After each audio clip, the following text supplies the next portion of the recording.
સાબરકાંઠા જિલ્લાના ઈડર શહેરમાં મેઘરાજાની જોરદાર મહેર વરસતા અંદાજે 2 ઇંચ વરસાદ નોંધાયો હતો। ભારે વરસાદને કારણે શહેરમાં જળબંબાકાર સ્થિતિ સર્જાઈ હતી અને ઈડર ગઢની તળેટીમાંથી પસાર થતી ડેભોલ નદી ગાંડીતુર બની હતી।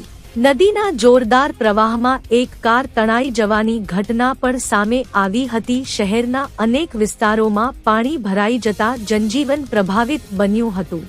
માર્ગ અને મકાન વિભાગની કચેરીના કમ્પાઉન્ડમાં પણ વરસાદી પાણી ભરાઈ ગયા હતા।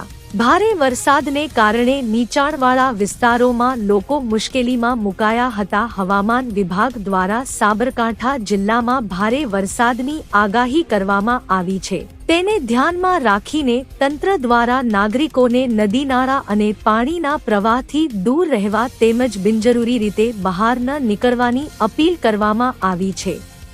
સાથે જ આજુબાજુના વિસ્તારોમાં રહેતા લોકોને સાવચેત રહેવા સૂચના આપવામાં આવી છે।